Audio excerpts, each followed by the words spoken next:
Assalamualaikum warahmatullahi wabarakatuh. Selamat malam, salam sejahtera, Hum Swastiastu, Santi Santi Hum. Namo Buddhaya, salam bersama Gusar Legend atau Satrio Pinijati atau Nanang Haryadi. Terserah Anda memanggil nama saya. Yang penting baik dan benar saya akan terima. Karena itu semua panggilan yang baik itu ibadah. Di bulan Ramadan ini, sahabat-sahabatku, mungkin banyak orang mengenal tentang sholat. Tapi ketika orang ditanya sebuah sholat, penempatan di al-insanu manusia itu ada berapa? Yang jelas sholat itu dari dasar penempatan secara balagho ya, itu secara logika mantik dikatakan ada 7 penempatannya di al-insanu, yaitu manusia, kecuali malaikat. Kalau malaikat kan nggak punya, tidak sama dengan manusia. Yang pertama itu as-sholatu bil akli wal au fikr, yaitu sholat pikirannya atau akalnya, yang letaknya di otak. Jadi sholat otak kita itu menghubungkan langsung dengan Tuhan yang Maha Kuasa, gitu ya. Yang kedua as-sholatu bi qalbi, sholat di dalam hati ya. Atau dalam sodrun qalbi, itu di dalam hati. Wasalisu as-sholatu bil jasadi, yang ketiga itu sholat dengan menggunakan jasad kita. Wa arba'u as-sholatu bi nafsi, yang kelima itu sholat penempatannya di dalam nafsu kita. Nanti kita uraikan. Dan yang kelima itu as-sholatu fi ruhi, sholat ruhnya ya. Dan yang keenam itu as-sholatu fi nuri, dan yang keenam itu sholat dengan cahayanya. Dan yang ketujuh itu as-sholatu bil syariatil Muhammadin sallallahu alaihi wasallam wa awalun niyat wa takbiratul ihram wa akhirus salam, yaitu sholat yang dicontohkan Nabi Muhammad. Sebagaimana kata Rasulullah mengatakan, "Shollu kama ra'aitumuni usolli", yang artinya sholatlah kalian sebagaimana kalian melihatku sholat. Itu diriwayatkan oleh Bukhari Muslim. Dari sekian yang saya uraikan tadi, mungkin dari sahabat-sahabat ada pertanyaan tentang sholat itu sendiri. Kalau sholat itu yang menurut Kanjeng Nabi ya dari niat dan takbiratul ihram dan diakhiri dengan salam, itu yang dimaksud oleh Kanjeng Nabi. Namun toh kalau ada pertanyaan dari sahabat-sahabat yang hadir dalam diskusi ini, saya persilakan waktu dan tempatnya. Buat Ratu Tunjung Sekar mungkin akan ada pertanyaan, sebagaimana beliau sangat kritis dalam hal-hal tanya jawab. Silakan Ratu Tunjung Sekar. Terima kasih Gusar atas kesempatan yang telah diberikan.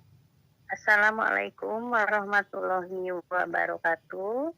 Selamat malam sahabatku semua. Semoga selalu ada dalam lindungan Allah Subhanahu wa Ta'ala. Baiklah, saya sebagai orang awam akan bertanya tentang dasar dalil nakli tentang sholat 5 waktu dan manfaatnya. Pertanyaannya, apakah ada dalil nakli tentang sholat 5 waktu itu sendiri? Sekaligus, apakah manfaatnya sholat bagi umat Islam? Terima kasih. Oke, terima kasih Ratu Tunjung Sekar atas pertanyaan. Apakah ada dalil nakli tentang sholat 5 waktu? Dalil nakli itu biasanya yang dipakai adalah Al-Quran dan hadis. Memang dasar hukum setiap aktivitas kegiatan manusia itu harus ada dasarnya, ada tuntunannya. Nah, dalil nakli itu sebuah tuntunan konsep yang tertulis, tertuang dalam tulisan kitab ataupun di Al-Quran, itu disebut dalil nakli. Yang jelas ada. Terutama apakah dalil nakli tentang sholat 5 waktu, ada jelas waktu-waktunya. Saya bacakan ini dalil nakli yang dari hadis ya.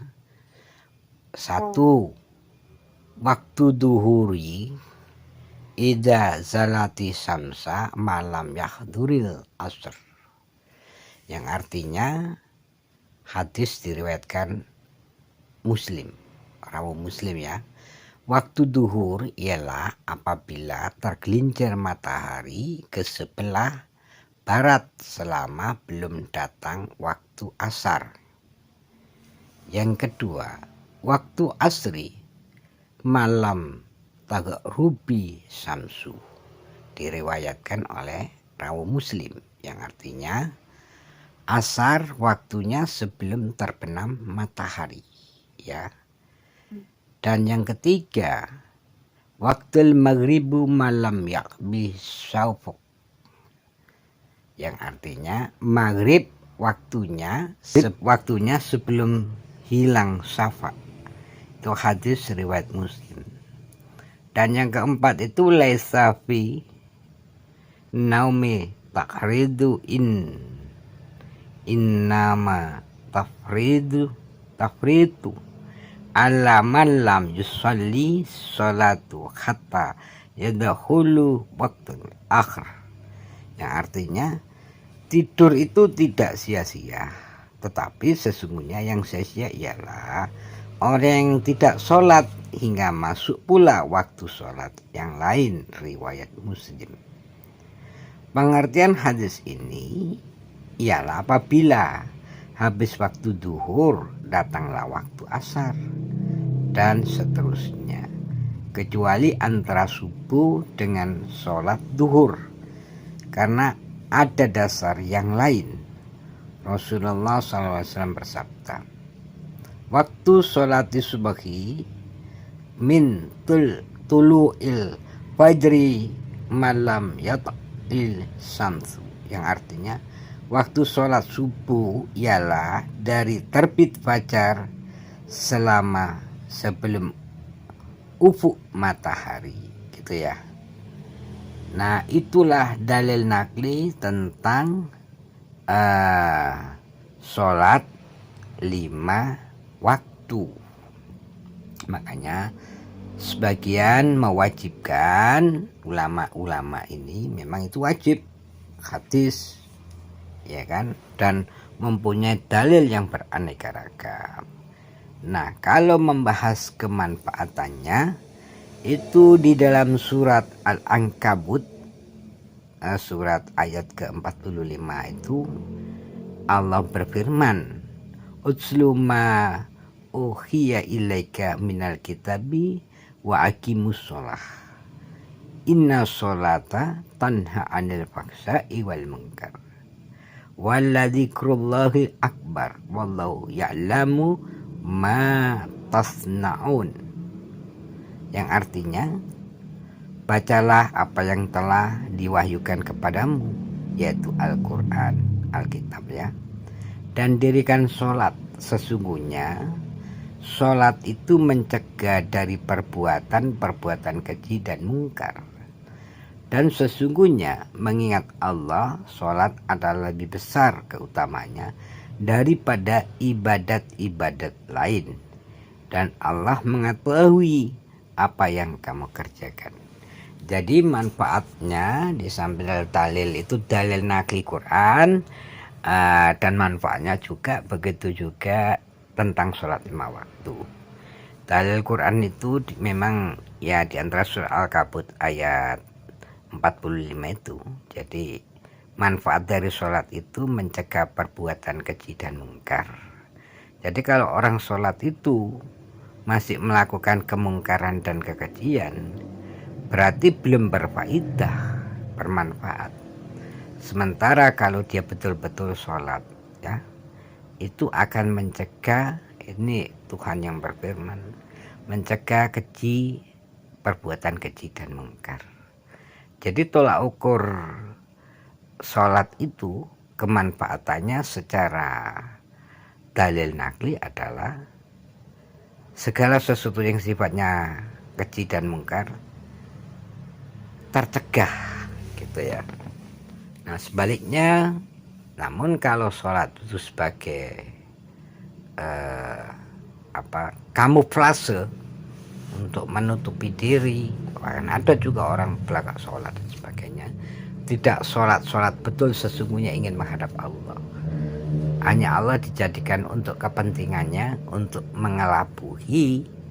Nah itu tidak berfaedah. Tapi kalau ingin yang berfaedah, anil fahsya'i wal munkar, ya otomatis harus betul-betul sholat itu dijadikan as-sholatu imaduddin. Sholat itu tiang pedoman hidup.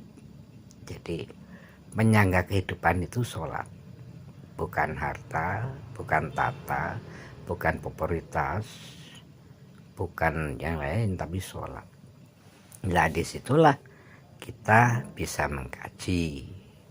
Saya rasa itulah jawabannya. Ada pertanyaan lain tah?